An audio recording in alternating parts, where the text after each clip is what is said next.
Welcome back to guys English to story and स्वागत करता हूं एक नए वीडियो में। गाइस वीडियो में आगे बढ़ने से पहले मैं आपको बता दूं कि गाइस वीडियो टाइम पे अपलोड नहीं हो पा रही है क्योंकि गाइस मैं एसएससी जीडी फिजिकल की तैयारी में थोड़ा व्यस्त हो गया हूं। बट गाइस मैं कोशिश करूंगा कि वीडियो टाइम पे अपलोड हो जाए। तो चलिए गाइस अब स्टोरी में आगे बढ़ते हैं और स्टोरी को लाइन बाय लाइन समझने का प्रयास करते हैं। तो गाइस आज का जो स्टोरी का जो टाइटल है वो है द आइडल फार्मर। अब देखिए गाइस जो आइडल का अर्थ होता है वो हम आलसी भी बोल सकते हैं, बेकार भी बोल सकते हैं, तो दोनों बोल सकते हैं। तो इसका जो टाइटल का जो हिंदी मीनिंग हो जाएगा वो हो जाएगा बेकार किसान, या हम बोल सकते हैं आलसी किसान, दोनों सही होगा। एंड गाइस बहुत सारे स्टूडेंट सोच रहे होंगे कि IDEAL आइडियल अर्थात आदर्श, ये नहीं है, ये आदर्श है, जबकि ये आलसी वाला आइडल है। तो चलिए गाइस मुझे आशा है कि आप समझ गए होंगे एंड स्टोरी में आगे बढ़ते हैं और लाइन बाय लाइन समझने का प्रयास करते हैं। तो चलिए गाइस स्टार्ट करते हैं। Farmer of a village were happy. अब देखिए गाइस यहाँ कहने का अर्थ है कि किसान ऑफ अ विलेज यानी एक गांव के किसान वर मतलब थे, हैप्पी का अर्थ होता है खुश। तो एक गांव के जो किसान थे वो खुश थे, ये यहाँ कहने का अर्थ है। अब देखिए गाइस फैक्ट की बात करते हैं। तो यहाँ जो फार्मर है उसमें एस लगा हुआ है, अर्थात ये एस लगने के कारण ये प्लूरल बन रहा है, इसलिए यहाँ प्लूरल हेल्पिंग वर्ब का प्रयोग किया जा रहा है। तो चलिए गाइस अब आगे चलते हैं। They had reaped a good harvest of wheat this year। अब देखिए गाइस यहाँ कहने का अर्थ है कि दे का अर्थ होता है वे, एंड गाइस दे यहाँ इसलिए प्रयोग किया गया है क्योंकि ये फार्मर्स जो हैं वो प्लूरल है, इसलिए यहाँ प्लूरल प्रोनाउन का प्रयोग किया गया है। तो दे हैड रीपेड यानी कि वे काटे, रीपेड का अर्थ होता है काटना, यानी कि एक, गुड यानी कि अच्छा, हार्वेस्ट, ये हार्वेस्ट का अर्थ होता है फसल। तो वे अच्छे एक फसल काटे, किसका, तो ऑफ लगाकर बताया गया है, ऑफ वेट, वेट का अर्थ होता है गेहूँ, दिस ईयर यानी कि इस साल। अब देखिए गाइस एक लाइन में इसका ट्रांसलेट करते हैं कि वे हैड रिपीड यानी कि वे काटे, अ गुड हार्वेस्ट यानी एक अच्छी फसल, ऑफ वेट गेहूं का, दिस ईयर अर्थात इस साल। ये यहाँ कहने का अर्थ है कि जो किसान थे वो इस साल गेहूं के अच्छे फसल काटे।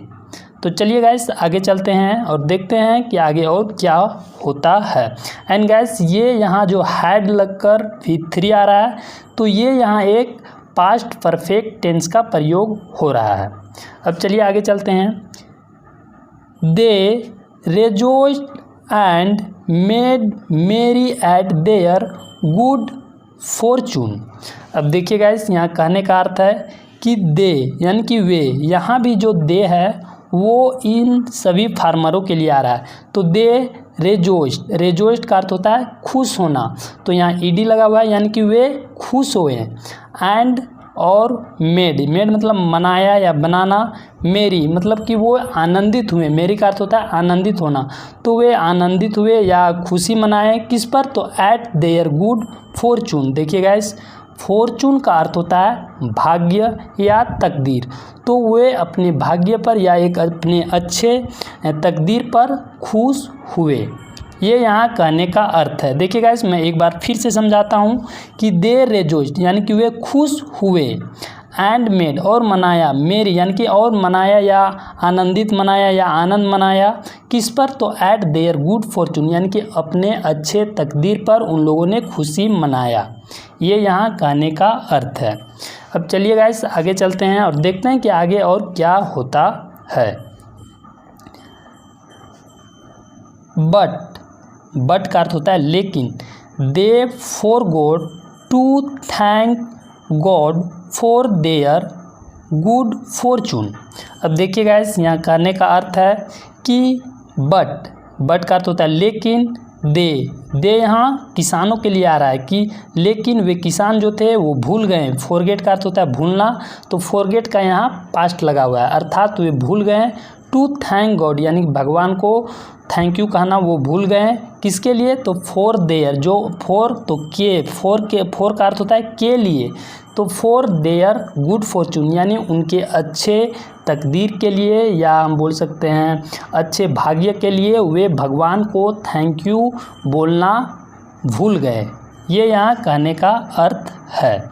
अब चलिए आगे देखते हैं। They became idle and selfish. अब देखिए गाइस, जो किसान थे, यहाँ दे किसान के लिए ही आ रहा है, तो दे बिकेम यानी कि वे बन गए आइडल। आइडल का अर्थ होता है आलसी, एंड और सेल्फिश का अर्थ होता है स्वार्थी। तो जो किसान थे वे आलसी और स्वार्थी बन गए। ये यहाँ कहने का अर्थ है। अब चलिए आगे देखते हैं। They did not work in their fields any more.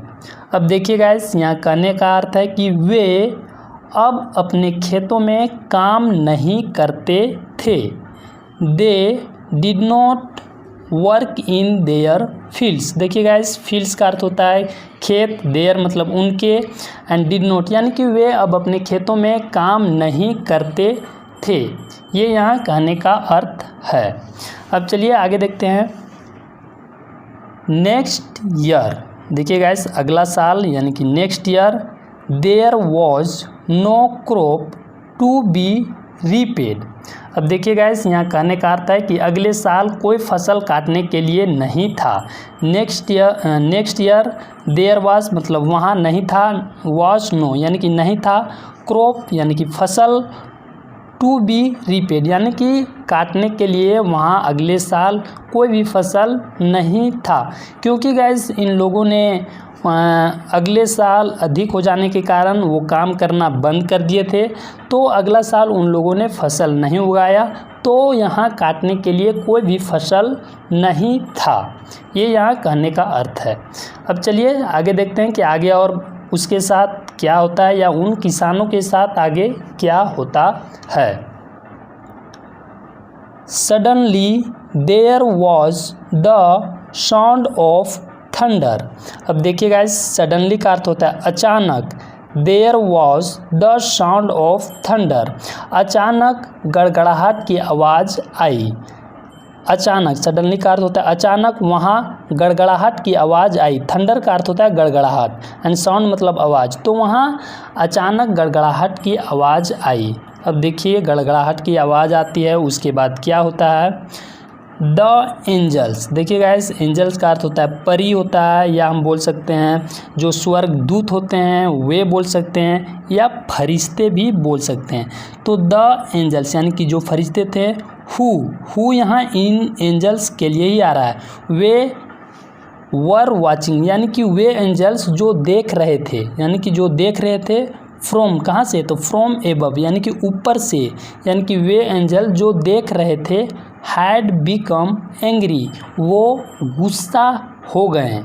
अब यहाँ कहने का अर्थ है कि द एंजल्स यानी कि एंजल्स यानी कि जो स्वर्गदूत थे या दूत जो थे, हु यहाँ इनके लिए आ रहा है कि जो एंजल वर वाचिंग यानी कि जो देख रहे थे फ्रॉम एबव यानी कि ऊपर से, हैड बिकम एंग्री वो गुस्सा हो गए। ये यहाँ कहने का अर्थ है। अब चलिए आगे देखते हैं। यू ऑल आर फुलिश, ये कौन बोल रहा है? ये उन जो एंजल थे या जो परी लोग थे या जो फरिश्ते थे वे बोल रहे हैं किसानों से कि you all are foolish. Foolish का अर्थ होता है बेवकूफ़, कि तुम सब बेवकूफ़ हो, तुम लोग पागल हो। पागल नहीं बोल सकते हैं, बोल सकते हैं कि बेवकूफ़ हो, मूर्ख हो। फुलिश का अर्थ होता है मूर्ख या बेवकूफ़, तो तुम सब मूर्ख हो। Why are you wasting this worthy gift from heaven, यानी हेवन का अर्थ होता है स्वर्ग। तो यहाँ कहने का अर्थ है कि हेवन का जो मूल्यवान या बोल सकते हैं कीमती जो उपहार है उसे क्यों बर्बाद कर रहे हो। देखिए वाई आर यू वेस्टिंग यानी कि क्यों बर्बाद कर रहे हो। दिस वर्थी यानी कि यह कीमती गिफ्ट, यानी कि ये गिफ्ट का अर्थ होता है उपहार, तो ये कीमती उपहार फॉर हेवन यानी स्वर्ग से जो आप लोगों को जो प्राप्त हो रहा है या प्राप्त है उनको आप क्यों बर्बाद कर रहे हो। ये कौन बोल रहे हैं, ये किसान बोल रहे हैं, ये एंजल्स बोल रहे हैं। किन से, उन सारे गांव के किसानों से। अब देखिए उसके बाद और आगे क्या होता है। If you will not work, अगर तुम लोग काम नहीं करोगे। देखिए इफ़ का अर्थ होता है अगर, तो अगर तुम लोग विल नॉट वर्क, अगर तुम लोग काम नहीं करोगे तो गॉड विल बिकम एंग्री, तो जो भगवान है, गॉड का अर्थ होता है भगवान, तो जो भगवान है विल बिकम यानी कि हो जाएंगे, एंग्री यानी कि गुस्सा हो जाएंगे, एंड और यू विल डाई यानी कि तुम लोग मर जाओगे, ऑफ हंगर यानी तुम लोग भूखे मर जाओगे। ये यहाँ कहने का अर्थ है कि अगर तुम लोग काम नहीं करोगे तो जो भगवान है वो गुस्सा हो जाएंगे और तुम लोग भूखे मर जाओगे। ये यहाँ कहने का अर्थ है। अब चलिए गाइस आगे भी देखते हैं कि आगे और क्या होता है। क्या वे भूखे मरते हैं या फिर बच जाते हैं। They scolded the people of the village. अब देखिए गाइस यहाँ जो दे है वो उन सारे एंजल्स या बोल सकते हैं जो फरिश्ते थे उनके लिए आ रहा है, ना कि यहाँ ये किसान के लिए आ रहा है, ना किसानों के लिए आ रहा है, बल्कि ये एंजल्स और जो स्वर्गदूत थे उनके लिए आ रहा है। तो जो स्वर्गदूत थे स्कोल्डेड, स्कोल्डेड का अर्थ होता है डांटा, स्कोल्ड का अर्थ होता है डांटना, तो ईडी लगा हुआ है, मतलब जो स्वर्गदूत थे वे डांटे किनको, तो द पीपल यानी पीपल का अर्थ होता है लोगों को, ऑफ द विलेज यानी विलेज यानी गांव के लोगों को जो स्वर्गदूत थे वे डांटे। अब देखिए आगे क्या होता है डांटने के बाद। The farmers were scared. देखिए डांटने के बाद जो किसान हैं, जो किसान थे वर मतलब कि हो गए हैं, क्या हो गए हैं, भयभीत हो गए हैं यानी कि डर गए हैं। द फार्मर वर स्केयर्ड यानी जो किसान थे वो डर गए। एंड और नाउ अब, टू केयर यानी टेक केयर का पास्ट लगा हुआ है। टेक केयर का अर्थ होता है देखभाल करना, तो यहाँ टू केयर उसका पास्ट लगा हुआ है। To care to respect the crops. अब यहाँ कहने का अर्थ है कि और अब उन फसलों का सम्मान करने का ध्यान रखा, उन फसलों का सम्मान करने का ध्यान रखा। टू केयर का अर्थ होता है ध्यान रखा, किसका, उन सारे फसलों का। दैट जो, उन फसलों को जो वर मतलब थे, देयर उन सारे किसानों का, लाइवलीहुड, लाइवलीहुड का अर्थ होता है आजीविका, यानी कि उन सभी फसलों का सम्मान करने का ध्यान रखा जो उनकी जीविका की साधन थी, या बोल सकते हैं कि उनकी जो जीविका थी। तो गाइस आपने देखा कि किस प्रकार से जो स्वर्गदूत थे वो किसानों को समझा रहे हैं कि हमें काम करना चाहिए, हमें फालतू नहीं रहना चाहिए, नहीं तो आप सब भूखे मर जाओगे। तो गाइस हमें आशा है कि स्टोरी काफ़ी अच्छी लगी होगी। एंड आप गाइस यहाँ भी देख सकते हैं कि जो किसान यहाँ है दो बच्ची के रूप में दिखाया गया है, एंड जो ऊपर हैं वो परी उन सबको सजेशन दे रही है और गुस्से एंग्री नज़र आ रही है कि ये काम करना चाहिए, यानी कि गुस्से से बता रही है कि तुम लोगों को काम करना चाहिए, फसल उगाना चाहिए। तो गाइस चलते हैं, अब अगले वीडियो में मिलते हैं। एंड स्टोरी अच्छी लगी होगी तो वीडियो को लाइक ज़रूर करें, साथ ही गाइस एक शेयर भी करें। तो गैस अब मिलते हैं अगले वीडियो में, तब तक के लिए जय हिंद।